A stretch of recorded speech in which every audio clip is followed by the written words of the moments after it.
તો રાજ્યમાં આજથી હવામાનમાં પલટો આવશે। આજે દક્ષિણ ગુજરાતના અમુક વિસ્તારોમાં કમોસમી વરસાદ થઈ શકે।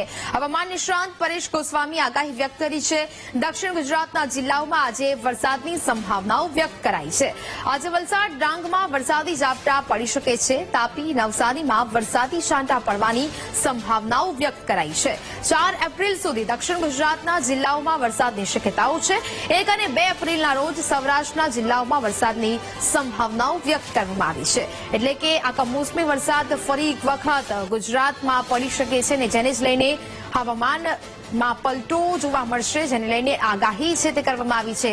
પરેશ ગોસ્વામીએ આગાહી કરી છે જ્યાં 4 એપ્રિલ સુધી દક્ષિણ ગુજરાતના જિલ્લાઓમાં વરસાદની શક્યતાઓ છે તે વર્તાશે। 1 અને 2 એપ્રિલના રોજ સૌરાષ્ટ્રના જિલ્લાઓમાં વરસાદની સંભાવનાઓ જોવા મળશે। એટલે કે ખેડૂતના પાકને પણ અસર પડી શકે છે, જેના ભાગરૂપે ખેડૂતોએ હવે સાવચેત રહેવાની જરૂર છે। દક્ષિણ ગુજરાતના પણ અમુક વિસ્તારો એવા છે કે જ્યાં માવઠાની શક્યતાઓ દર્શાવવામાં આવી છે। તો હવામાન નિષ્ણાંત પરેશ ગોસ્વામી આપણી સાથે લાઈવ જોડાયા છે। પરેશભાઈ, વીટીવી ન્યૂઝમાં આપનું સ્વાગત છે।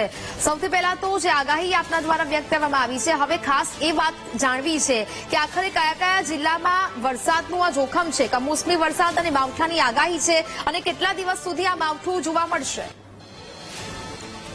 ચોક્કસથી બેન, જોવા જઈએ તો આ મહારાષ્ટ્ર ઉપર એક હવામાનની અસ્થિરતા બની છે। આનો જે ટ્રફ છે એ ગુજરાત સુધી લંબાયો છે। આજે 31 માર્ચ છે, આજથી લઈ અને 5 એપ્રિલ સુધી રાજ્યના હવામાનમાં વિપરીત અસર જોવા મળશે। એક હવામાનમાં પલટો જોવા મળશે।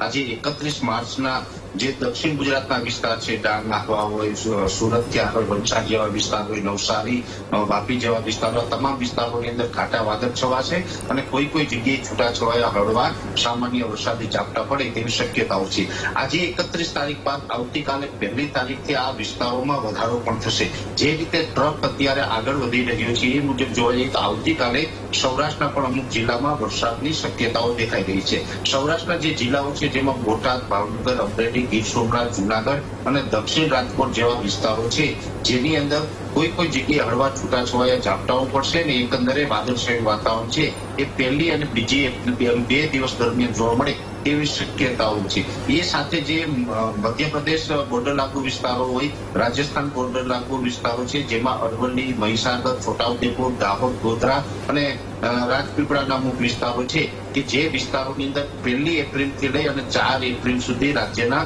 હવામાનમાં પલટો પણ જોવા મળશે અને અમુક જગ્યાએ આ મધ્યપ્રદેશ બોર્ડર લાગુ વિસ્તારોમાં છૂટાછવાયા વરસાદી ઝાપટા પડે તેવી શક્યતાઓ છે। દક્ષિણ ગુજરાતના પણ તમામ વિસ્તારોની અંદર જેમાં અંકલેશ્વર, ભરૂચ હોય અથવા તો સુરત, વલસાડ, વાપી, બારડોલી, બીલીમોરા તમામ વિસ્તારોની અંદર 1 થી 4 તારીખ દરમિયાન વરસાદી ઝાપટા જોવા મળશે। જો કે આ જે હવામાનની અસ્થિરતાઓ છે છૂટાછવાયા વરસાદોની છે અને આ અસ્થિરતાઓ છે જેમાં લો લેવલના જે વાદળો બંધાયા છે, જેને કારણે અતિ ગરમીને હિસાબે અમુક વિસ્તારોની અંદર થંડરસ્ટોર્મ એક્ટિવિટી પણ થશે। એટલે જે વિસ્તારોની અંદર થંડરસ્ટોર્મ એક્ટિવિટી થાય એ વિસ્તારોની અંદર પવન અને ગાજવીજ સાથે પણ ઝાપટા પડે તેવું એક અનુમાન છે। જો કે આ અસ્થિરતા છે એક પ્રકારે લો લેવલની છે, એટલે સાર્વત્રિક આ જિલ્લાઓની અંદર વરસાદો નથી થવાના, પણ છૂટાછવાયા ઝાપટાઓ છે એ ચોક્કસથી જોવા મળશે। અને આ જે માવઠા દરમિયાન કોઈ અતિ તીવ્રતા સાથે વરસાદ તૂટી પડે તેવી કોઈ ભીતિ નથી, પણ છૂટાછવાયા ઝાપટા પડશે અને આ ઝાપટા છે એ અત્યારે કેરીના પાકો અને ઉનાળુ પાકો એમ બંનેની અંદર ખેડૂતોને નુકસાન પહોંચાડે તેવું એક હાલ અમારું પ્રાથમિક અનુમાન છે।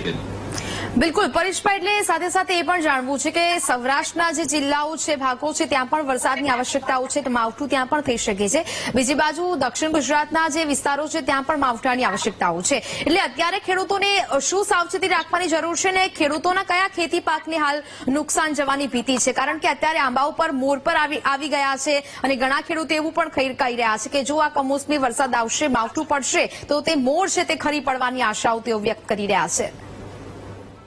બેન, આમ જોવા જઈએ તો અત્યારે ખેડૂતોને 3 પ્રકારના પાકની અંદર નુકસાન મળે તેવી શક્યતાઓ છે। સૌપ્રથમ તો જે રવિ પાક હતો, જે શિયાળુ પાક હતો, તો હાર્વેસ્ટિંગ થઈ ચૂકેલું છે ને ખેતરોમાં પડેલા છે, આ પાકને ખેડૂતો સાચવી શકે છે।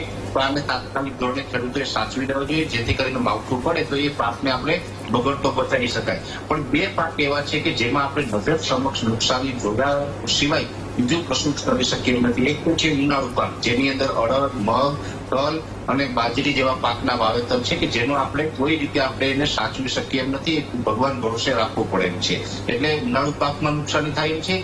બીજી વાત, જે લાંબા ગાળાના પાકમાં આંબાના પાક છે, હવે કેમ કે પવન સાથે માવઠું પડે તો સ્વાભાવિક રીતે એક તો આ વર્ષે અનેક પ્રકારની નુકસાની આંબાના પાકમાં જોવા મળી હતી. શરૂઆતમાં જે સારું એવું ફ્લાવરિંગ આવ્યું હતું, પણ એ જે ફ્લાવરિંગ આવ્યું, મોર આવ્યો હતો, એની અંદર અલ્ટરનેરિયા બ્લાઇટ નામની જે ડિઝીઝ આવી હતી, એટલે કે મોર બળી ગયો હતો. અલ્ટરનેરિયા બ્લાઇટ નામની જે ડિઝીઝ હતી, જેને કારણે આંબાના પાકની અંદર અનેક પ્રકારનું નુકસાની છે. હજુ પણ જે વિસ્તારોની અંદર ઝાપટા પડશે એ વિસ્તારોની અંદર ફાઇટોફથોરા બ્લાઇટ આવી શકે છે, અને જે પવન સાથે વરસાદ પડશે એ વિસ્તારોની અંદર જે આંબામાં આવેલી કેરી છે એ ખરીને પણ નુકસાની આપી શકે છે. એટલે આંબાના પાકની અંદર સૌથી વધારે નુકસાન જશે. જેવી રીતે જોવા જઈએ તો સૌરાષ્ટ્રના 3 જિલ્લા છે, ગીર સોમનાથ, અમરેલી અને જુનાગઢ, જે વિસ્તારોની અંદર દરિયાકાંઠાના મોટા ભાગના વિસ્તારોની અંદર આંબાના બગીચાઓ આવેલા છે. એવી રીતે વલસાડ જિલ્લો છે, એની અંદર પણ ખૂબ આંબાના બગીચાઓ છે, અને જે વિસ્તારોમાં આંબાના બગીચાઓ છે તમામ વિસ્તારોની અંદર હાલ વરસાદની આગાહી છે. એટલે એવા ખેડૂતોને અત્યારે નુકસાની તો અત્યાર સુધીમાં થઈ છે, હજુ પણ આગળ ઉપર નુકસાની જાય એવી શક્યતા અમે માની રહ્યા છીએ. બિલકુલ બિલકુલ પરેશભાઈ, વીટીવી ન્યૂઝ સાથે જોડાયા, વાતચીત કરી તે બદલ આપનો ખૂબ ખૂબ આભાર. તો જ પ્રકારે હવે પરેશભાઈ ગોસ્વામી દ્વારા જે આગાહી વ્યક્ત કરવામાં આવી છે કે આજથી રાજ્યના વાતાવરણમાં પલટો આવી શકે છે, જેને કારણે ખેડૂતોએ પણ સાવચેત થવાની જરૂર છે. જેટલા પાકને વ્યવસ્થિત જગ્યાએ ખસેડવાની પણ તે લોકોએ સૂચના આપવામાં આવી છે. તો સાથે દક્ષિણ ગુજરાતના અમુક વિસ્તારોમાં પણ આ માવઠાની શક્યતાઓ વર્તાઈ રહી છે. કે કયા કયા જિલ્લામાં ક્યારે વરસાદ પડી શકે છે તેની પણ માહિતી તેમના દ્વારા આપવામાં આવી. સુરત, તાપીમાં વરસાદ થઈ શકે. વલસાડ, બોટાદ, અમરેલી અને ભાવનગરમાં 2 એપ્રિલે વરસાદી વાતાવરણ જોવા મળશે.